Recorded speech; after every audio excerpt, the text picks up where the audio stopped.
Hello my dear students, welcome back to Alpha Math Chem classes. Mur tumalukar last video tu jodi saisa hetut moi tumalukar entrance or karone tumalukar revision video ta banaisilu Chemical Kinetics chapter 2 porot. So tat ami first order, second order, zero order guti khini bostu pohisilu. Tar pisot ami pohisilu Arrhenius equation. So hei bostu khini tumalukar karone bahut important bostu. So tar logote tumalukar karone aji moi jitu topic pohabole ulaisu he topic dutao tumalukar entrance or babe jotheshto important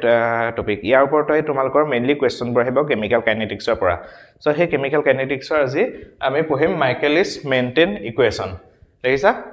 namtu diaso Michaelis-Menten equation. So Michaelis-Menten equation to mainly kihor karone amar use kora bostu khini soa jay kihor retor bishoy ami study koru enzyme kinetics jikhini enzyme or reaction he tar upor ami study kobo karone tomar ami Michaelis-Menten equation to start koru mane study koru. So soa tumaluke ami moi derivation khini gute khini tumalukor nokoru karon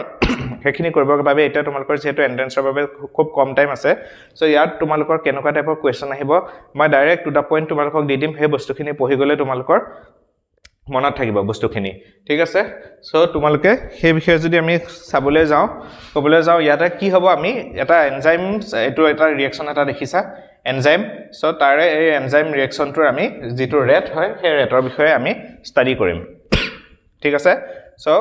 yata tumar ami jitu enzyme reaction etu likhisu S mane substrate plus E mane enzyme thik ase aru enzyme substrate tar bisor yata ki paisa tumaluke etu hol P mane hol product aru etu hol enzyme. Eta kotha monot rakhiba enoko reaction bor enzyme substrate jibur reaction yata enzyme to as a catalyst tumar kam kore. So yata tumar ki hoise catalyst or amar kiba state change hoy janu reaction eko change na hoy. So yata tumar ki hoy enzyme to enzyme hisabe thaki jay ঠিক আছে just substrate to গৈ তোমাৰ ইয়াতে product হৈছে. So initial concentration to যদি আমি enzyme লও হেতু আমি কি বুলি কনসিডাৰ কৰিছো E not ঠিক আছে এটো initial concentration of the enzyme ঠিক আছে এটো মেকানিজম তো আমি যদি মেকানিজমৰ বিষয়ে ষ্টাডি কৰো মই ডাইৰেক্ট টু দা পইণ্ট লিখিছো এটো তোমালোকৰ substrate plus enzyme and তাৰ পৰা গৈ পেলা আমি কি পাইছো এটো আমি এটা এটো ইন্টাৰমিডিয়েট এটো হৈছে তোমালোকৰ ইন্টাৰমিডিয়েট তোমালকে লিখি যাব বস্তুবোৰ এটো হৈছে এটা ইন্টাৰমিডিয়েট ঠিক আছে এটা ইন্টাৰমিডিয়েট ES ঠিক আছে ES ৰ পৰা আমি আকৌ তোমাৰ ৰিঅ্যাকশন টু ফাৰ্দাৰ যদি আমি প্ৰসিড কৰো তেতিয়া হলে আমি কি পাম এটা প্ৰডাক্ট আৰু এনজাইম ঠিক আছে এটো সাবস্ট্ৰেট আৰু এনজাইমৰ পৰা যেটো আমি ইন্টাৰমিডিয়েট পালো হেতুক আমি তোমাৰ তাৰ ৰেটটো কি বুলি ধৰিছো কনস্ট্যান্ট তো এটো ৰেট কনস্ট্যান্ট K1 বুলি ধৰিছো আৰু তাৰ লগত আমি এটো যেটো ব্যাকওয়াৰ্ড ৰিঅ্যাকশন হেতুক আমি কি বুলি কনসিডাৰ কৰিছো K-1 দেখা পাইছা সগে K-1 ঠিক আছে আৰু যেটো ইন্টাৰমিডিয়েট তাৰ পৰা আমি যেটো প্ৰডাক্ট পাইছো তাৰ তোমাৰ ৰেট কনস্ট্যান্ট আমি K2 বুলি কনসিডাৰ কৰিছো ঠিক আছে এটা আমাৰ এটো যেটো এক্সপ্ৰেছন আমি ডেৰিভেশন খিনি মই এটা দেখুৱা নাই মই তাৰ বাবে তোমালোকৰ সিৰিজ ওয়াইজ মই গুটেৰ কাইনেটিক্স কমপ্লিট কৰাম কিন্তু এটো তোমালোকৰ ৰিভিজন ভিডিও হে যেটো ক্ৰেশ কোৰ্স বুলি দেখা পাইছা ওপৰত সো সেইবাবে মই ডাইৰেক্ট তোমালোকৰ এটো ৰেটৰ যেটো ফৰ্মুলা যেটো ইকুৱেচন ৰেটৰ হেতু ৰেট অফ দা ৰিঅ্যাকশন মই ডাইৰেক্ট লিখি দিছো তোমালোক এটো খুব বেছি ইম্পৰ্টেন্ট এন্ট্ৰেন্সৰ পাৰ্সপেক্টিভৰ পৰা তোমালোকৰ এটো যথেষ্ট ইম্পৰ্টেন্ট তোমালোকৰ ইকুৱেচনটো সো এটো তোমালোকে মনত ৰাখিবা rate equal to K2 E not মানে initial concentration of the enzyme S মানে হল সাবস্ট্ৰেট Km to কি জানানে এটো কনস্ট্যান্ট হয় মাইকেলিস কনস্ট্যান্ট বুলি কোৱা হয় Km আৰু লগতে এটো তোমালোকৰ সাবস্ট্ৰেট কনসেন্ট্ৰেচন ঠিক আছে এটো তোমালোকৰ একদম পুৰা মনত ৰাখি লোৱা এটো লিখি লিখি প্ৰেক্টিস কৰিবা ঠিক আছে তোমালোকৰ এটোৱে আহিব পৰীক্ষাত ইয়াৰ এটো ইকুৱেচনটো সুধি দিয়া কেতিয়াবা তোমালোকৰ যে ইয়াতে তোমালোকৰ কেতিয়াবা E not to তলত দি দিব বা তোমাৰ Km to ইয়াতে K2 ঠাইত Km দি দিব তোমালোকৰ তেনেকৈ দিয়ে গতিকে এটো তোমালোকে মনত ৰাখি লোৱা ঠিক আছে সো এতিয়া আমি কি কহিম এই ইকুৱেচনটো আমি যেটো পালো সেই ইকুৱেচনটোৰ পৰা আমি ইয়াৰ পৰা তিনটা কন্ডিশন আছে সেই কন্ডিশন কিটা মই তোমালোকক লিখাই দিম সেই কন্ডিশন কিটাৰ ওপৰতহে তোমালোকৰ মেইনলি কন্ডিশন মানে কোৱেশ্চন আহে সো এটো আমি লিখিলো কেস 1 ঠিক আছে আমি কেস 1 ত আমি কি কনসিডাৰ কৰিম যে তোমাৰ S ৰ কনসেন্ট্ৰেচন is very less than Km হল তাৰ মানে আমাৰ যেটো সাবস্ট্ৰেটৰ যেটো কনসেন্ট্ৰেচন দেখিছা সাবস্ট্ৰেটৰ কনসেন্ট্ৰেচনটো যথেষ্ট মানে বহুতখিনি কম বুলি আমি কনসিডাৰ কৰিছো অলমোস্ট নেগলিজিবল সো তেতিয়া আমাৰ কি হ'ব এই ইকুৱেচনটোত আমাৰ সাবস্ট্ৰেটৰ যেটা কনসেন্ট্ৰেচনটো নেগলিজিবল বুলি আমি কনসিডাৰ কৰিম তেতিয়া আমাৰ কি হ'ব ৰেট ইকুৱেল টু দেখিছা red equal to কি হ'ব K2 E not হল এটোটো ইয়াতে তোমাৰ মাল্টিপ্লাই হৈ আছে divided by কি হ'ব km হয় সো এটো তোমালোকে কি পাবা k2 by km টো তোমালোকৰ কি হয় কনস্ট্যান্ট হয় না নহয় k2 by km টো কনসেন্ট্রেশন এটো এটা কনস্ট্যান্ট টার্ম হয় কনস্ট্যান্ট টার্ম হয় না আৰু তোমালোকৰ ই নট টো কি আমাৰ এনজাইমটো এটা এটো এনজাইমৰ কনসেন্ট্ৰেশনটো কি হ'ব তোমালোকৰ এটা কনস্ট্যান্ট থাকে হয় সো এই ৰিঅ্যাকশনটো কি ৰিঅ্যাকশন হ'ব তোমালোকৰ ইন তোমাৰ যদি আমি কিহৰ ৰেসপেক্টত চাও উইথ ৰেসপেক্ট টু s চাও s টো আমাৰ কি হ'ব s টো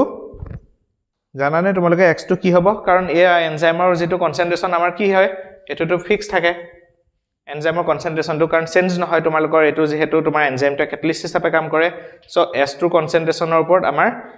গুটে ৰিঅ্যাকশনটো ডিপেন্ড কৰিছে কাৰণ একেটাটো আমাৰ কনস্ট্যান্ট টাৰ্ম হয় সো কিহৰ ওপৰত ডিপেন্ড কৰিছে depends on s concentration of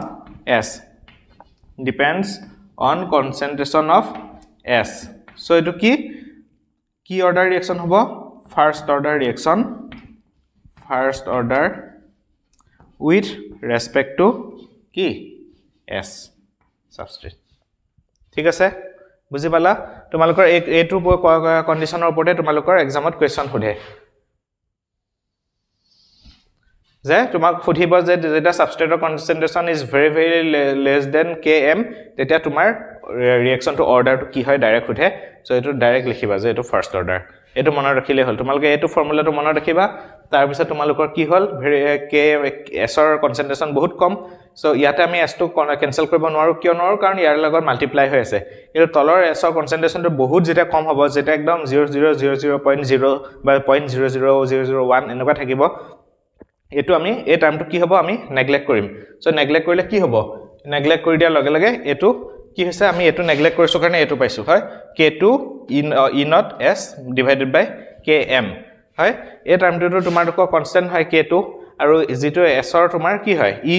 এটো যেটো কনসেন্ট্ৰেশন এনজাইমৰ কনসেন্ট্ৰেশনটোৰ ওপৰত একো ডিপেন্ড নকৰে কাৰণ এটো ফিক্স থাকে সো s ৰ ওপৰত ডিপেন্ড কৰিব সো উইথ ৰেসপেক্ট টু s তোমাৰ এটো কেছৰ কাৰণে তোমাৰ order is first order reaction ঠিক আছে নেক্সট তোমালোকৰ সাম আমি কেস 2 ঠিক আছে কেস 2 হয় কেস 2 আমি কি চাম তোমালোকৰ km very less than আমি উল্টাই দিম এতিয়া এটো ডাঙৰ হৈছিলে এতিয়া এটো সৰু কৰি দিম হয় km very less than s so এটো কি আছিল ৰেটত যদি আমি যদি km ৰ ভ্যালুটো যথেষ্ট সৰু কৰি দিও কি হ'ব km টো এটা নাইকিয়া হৈ যাব তোমাৰ কি থাকিব তলত গৈ পেলাই s থাকিব আৰু ওপৰত s থাকিব কি থাকিব এটো মই r বুলি লিখিছো k2 থাকিব লগতে কি থাকিব এটো km টো বহুত সৰু বুলি ধৰিলো গতিকে এটো হল তোমাৰ কি e not আৰু ss কিটা কি হ'ব তোমাৰ এটো ভ্যালুটো নাই s আৰু s কিটা ক্যান্সেল যাব সো কি হলগে এটো k2 e not হলে কি হল with respect to ইয়াতে তোমাৰ s ৰ টাৰ্মটো নাই কাৰণ তোমাৰ কি হ'ব এটো s আছিল আৰু এটো s আছিল হয় কাৰণ km টো তোমাৰ নাইকিয়া হৈ গৈছে সো কি হ'ব তোমাৰ ss ক্যান্সেল যাব সো এটো তোমাৰ ভ্যালুটো কি হ'ব k2 e not হয় ইয়াত জানো s ৰ কিবা ভ্যালু ইয়াত জানো s ৰ কিবা হেৰি আছে মানে ইয়াত s টার্মটো নাই সো s টার্মটো নাথাকিলে কি হ'ব with respect to s মানে সাবস্ট্রেট কি হ'ব এটো কি অৰ্ডাৰ ৰিঅ্যাকশন হ'ব তোমাৰ জিৰো অৰ্ডাৰ এই দুটা কন্ডিশনৰ ওপৰতে তোমালোকৰ এক্সামত কোৱেশ্চন আহে বুজি পাইছা এটো হল তোমালোকৰ কেস 1 টোত দেখিবা তোমাৰ s ৰ কনসেন্ট্ৰেশন বহুত কম দিছে আৰু ইয়াতে দেখিবা s ৰ কনসেন্ট্ৰেশনটো মানে very large আৰু km টো একদম নেগলিজিবল সো টো গৈ পেলাই যেতিয়া তাৰমানে সাবস্ট্ৰেটৰ কনসেন্ট্ৰেশন বহুত বেছি থাকে ৰিঅ্যাকশনটো কি হয় জিৰো অৰ্ডাৰ আৰু যেতিয়া সাবস্ট্ৰেটৰ কনসেন্ট্ৰেশনটো তোমাৰ কম থাকে বহুত নেগলিজিবল হয় তেতিয়া হলে হেতু ৰিঅ্যাকশনটো হয় তোমালোকৰ ফাৰ্স্ট অৰ্ডাৰ আৰু এটা কন্ডিশন আছে মই তলত লিখিছো কেস 3 ঠিক আছে কেস 3 টো তোমালোকৰ কি হ'ব কেস 3 টো তোমালোকৰ কি হ'ব কেস 3 টো হ'ব তোমালোকৰ km আৰু km is equal to ks বুলি ধৰিলো সৰি ks নহয় only s আমি এই দুটাহে কনসিডাৰ কৰি আছো যেতিয়া আমাৰ এই দুটা ইকুৱেল হ'ব তোমাৰ ঠিক আছে যেতিয়া আমাৰ এই দুটা ইকুৱেল হ'ব তেতিয়া হলে কি হ'বগে বস্তুটো গৈ পেলাই কি হ'বগে চোৱাচোন ৰেটটো কি হ'বগে k2 আৰু e নট ঠিক আছে e নট ওপৰত কি থাকিলে s এখিনতে ৰবা আৰু এটা কথা আছে তোমালোকৰ s2 ৰ যদি আমি সাপোজ কনসেন্ট্ৰেচনটো আমি s ৰ কনসেন্ট্ৰেচনটো সাবস্ট্ৰেটৰ কনসেন্ট্ৰেচনটো আমি কনসিডাৰ কৰিলো 1 মোল বুলি সাবস্ট্ৰেটৰ কনসেন্ট্ৰেচনটো আমি কনসিডাৰ কৰিলো 1 মোল হল 1 মোল কৰিলে কি হ'ব তোমালোকৰ এই যেটো ইকুৱেচন এই ইকুৱেচনটো কিয় ইমান ইম্পৰ্টেন্ট গম পাইছা নে হেতু মনত থাকিলে তুমি বাকি কিনি তুমি কন্ডিশন কিটা উলিয়াব পাৰিবা সো এটো কি হ'ব তোমাৰ k2 এটোটো e নট টো তোমাৰ আছে হয় e নট আছে s ৰ কনসেন্ট্ৰেচনটো কি হয় এটো 1 হৈ আছে হয় আৰু তোমাৰ কি হ'ব এটো 1 হৈ যাব এটো 1 হ'ব এটো 1 হ'ব কিয় km = ks সো এটো কি আছে ইনটু 1 ডিভাইডেড বাই km আৰু s ইকুৱেল সো কি হ'ব 1 + 1 equal 2 k2 e not divided by 2 ঠিক আছে আমি এই টার্মটো ইয়াত যে মই যে এটো লিখিছিলো এই টার্মটো আমি কি বুলি কনসিডাৰ কৰিব পাৰো এটুক আমি কি বুলি কনসিডাৰ কৰে তোমালোকে বুকত যদি পোৱা সোৱা তাতে পাবা r max বুলি কনসিডাৰ কৰে k2 * e নট সো এটো তোমাৰ হ'ব কি হ'ব ৰেটটো কি হ'ব যেতিয়া তোমাৰ km আৰু s ইকুৱেল হ'ব তেতিয়া হলে এটো হ'ব তোমাৰ r max divided by 2 এটো দেখা পাইছা এটোৱে সো ইয়াৰ ওপৰতে তোমালোকৰ এটো খুব ইম্পৰ্টেন্ট টপিক এটোৰ ওপৰতে তোমালোকৰ এক্সামত সুধে কন্ডিশন টু ৰেটটো সুধে আৰু ইয়াৰ ফাৰ্স্ট অৰ্ডাৰ এটো কি হয় তোমাৰ কেস কিটা সুধিব কেস ষ্টাডি কিটা তোমালোকে ভালকে চাবা তেতিয়া তোমালোকৰ আৰু এটো কোৱেশ্চনত তোমালোকৰ একো মানে বেলেগ একো নুখুধে ইয়াৰ ওপৰতে এয়াই সুধিব বা হয়তো তোমালোকৰ এটা কনসেন্ট্ৰেচন দি দিব তোমালোকৰ উলিয়াব দিব সো এই ইকুৱেচনটো তোমালোকৰ খুব ইম্পৰ্টেন্ট এটো মনত ৰাখিবা তো নেক্সট তোমালোকে এটো এটা খুব ইম্পৰ্টেন্ট এই দুটাৰ ওপৰতে তোমালোকৰ কোৱেশ্চন আহে আগৰ মাইকেলিস-মেন্টেন ইকুৱেচন আৰু LWB প্লট বুলি কোৱা হয় এটো Lineweaver-Burk প্লট সো ইয়াতে আমি অলপ আগতে কি পঢ়িছিল এটো তোমাৰ এনজাইম কাইনেটিক্সৰ এটো যেটো ৰেটটো খুলিব পাইছিল অলপ আগতে আমি ফৰ্মুলাটো এটো পাইছো তোমালোকে এটো খুব মনত ৰাখিবা এটো খুব ইম্পৰ্টেন্ট সো এটো এতিয়া আমি কি কৰিব পাৰো এটো যদি ৰেটটো যদি আমি কি বুলি ধৰো r বুলি ধৰো সো আমি যদি এটো কি কৰো ৰিভাৰ্স কৰি দিও 1/r এটোক সাপোজ আমি r বুলিয়ে কলো ঠিক আছে এটো তোমাৰ 1 ৰিভাৰ্স কৰি দিলে কি হ'ব 1/r তেতিয়া কি হ'ব এটো ওপৰলে গুচি যাব km + x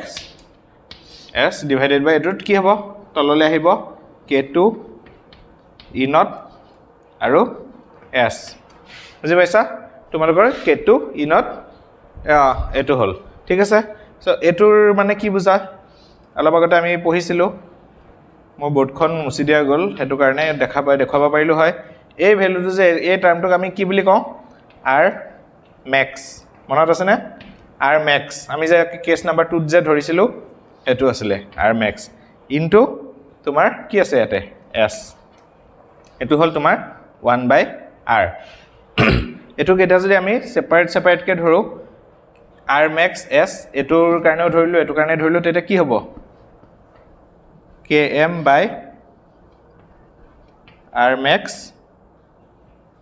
into s plus s divided by r max দেখি আছা নাই তোমালোকে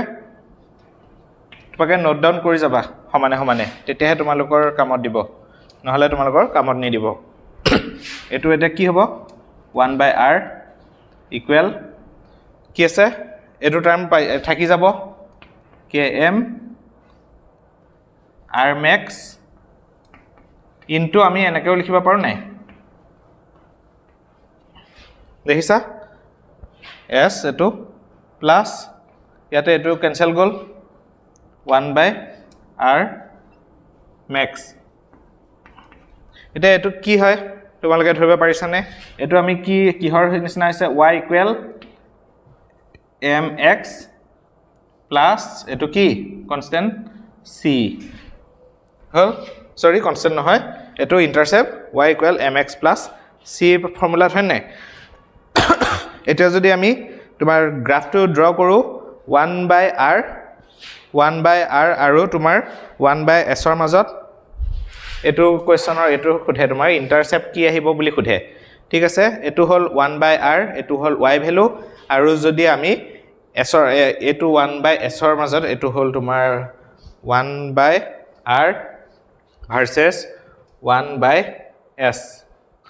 তাৰ মাজত যদি আমি গ্ৰাফটো প্লট কৰো কি হ'ব এটো ইন্টাৰসেপ্ট r max আছে সো কি হ'ব ওপৰ দি যাব এনেকে যাব স্ট্ৰেট লাইন হ'ব তাৰ কাৰণে এটো কি হ'ব ইন্টারসেপ্টটো কি হ'ব এখিনি এটো হ'ব 1/r max হয় তো হল তোমাৰ 1/r max ঠিক আছে